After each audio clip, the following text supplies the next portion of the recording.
बोले महाराज कृतज्ञ तो वो हैं कि कोई ने एक गिलास पानी पिलाया तो सोचते हैं जब तक इसको एक गिलास दूध ना पिलाऊं तब तक इसका मुझ पर एहसास है। वो कृतज्ञ है। वो कृतज्ञ कौन है? बोले महाराज पानी तो पी लें और मौका मिल जाए तो गिलास भी जेब में धर ले, वो कृतज्ञ है। पर राम जी आज कृतज्ञ कृपाला बनकर प्रकट हुए और राम जी जैसे प्रकट हुए भोलेनाथ ने देखा, अरे वाह प्रभु, कई प्रकार से शंकर जी ने पूजन किया। बहुविधि राम शिवहि समुझा, कई प्रकार से राम जी ने शंकर जी को समझाया। बोले प्रभु आज कैसे आए? राम जी बोले कथा सुनाने आए। कथा सुनाने? किसकी? राम जी बोले कि पार्वती की। भोलेनाथ बोले जय हो प्रभु, गजब लीला है। पिछले जन्म में जिसने आपकी कथा नहीं सुनी, आज स्वयं आप उसकी कथा सुनाने आए हो। बोले हाँ हाँ बिल्कुल, एक दो विधि से नहीं बहुविधि समझाया। संत तो कहते कि बहु की विधि से समझाया तब समझ में आएगा।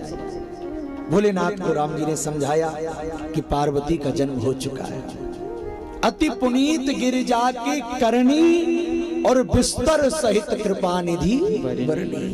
मां जानकी की, मां पार्वती की कथा श्री राम ने विस्तार से वर्णन करी शंकर जी के सामने। अब भोलेनाथ कह रहे हैं वाह, जिसने कथा सुनी नहीं उसकी कथा इतने विस्तार से सुनाई जा रही है। अति पुनीत हे भोलेनाथ, अब मैं कुछ चाहता हूं। क्या चाहते हैं प्रभु, आदेश करें। बोले देखो कथा सुनाई कैसी लगी? बोले कथा आप सुनाओ और अच्छी ना लगे, कथा बड़ी सुंदर लगी। अच्छा सुंदर लगी तो कथा के बाद दक्षिणा देनी पड़ती है। भोलेनाथ बोले आदेश करें प्रभु, क्या सेवा करो?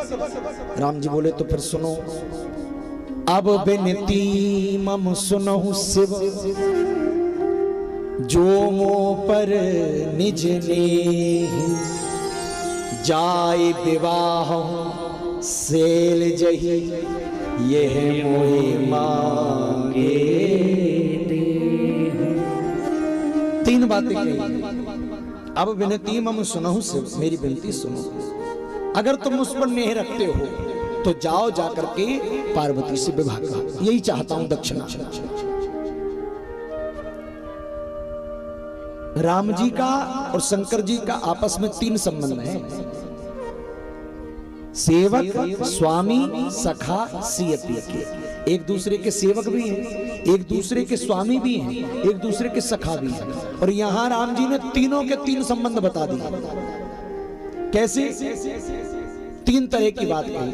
कहने लगे सुनो, अगर तुम मुझे सेवक समझते हो, बड़ी ध्यान से सुनना, अगर तुम मुझे सेवक समझते हो तो मैं विनती कर रहा हूं। अब विनती मम सुनहु शिव, मैं विनती कर रहा हूं सेवक बनकर, पहली बात। और अगर मुझे अपना सखा समझते हो तो सखा तो फिर कुछ भी कह सकता है, तो सखा समझ करके मैं तुमसे कह रहा हूं, जो मुंह पर निज ने, अगर मुझसे प्रेम करते हो तो, और अगर स्वामी समझते हो तो आदेश दे रहा हूं, जाय विवाह सेल जही, जाओ जाकर पार्वती से विवाह करो। तीनों बात विनती कर ली, सेवक बनकर, सखा बनकर के जो मुंह पर निज ने भी कह दिया, और स्वामी बनकर आदेश भी दे दिया, जाओ विवाह सेल जही, ये मोहि मांगे दे, यही दे दो।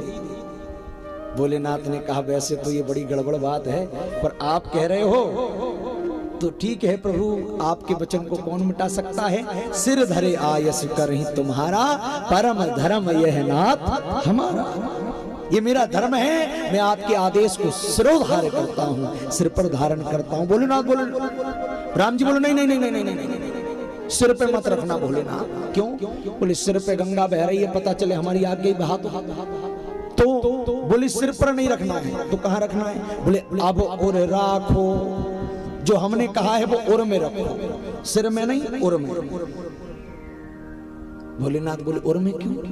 बोले देखो सिर पे, सिर की चीज खिसक सकती है। कोई बाजार जाता है और कहते भैया फलानी चीज लाना, अब वो नहीं ला पाए तो क्या कहता है, अरे यार सिर से उतर गई, याद तो थी लेकिन सिर से उतर गई, ला नहीं पाया। तो सिर की चीज जल्दी उतर जाती है, लेकिन अगर यहाँ कुछ रखा जाए जल्दी नहीं उतरती।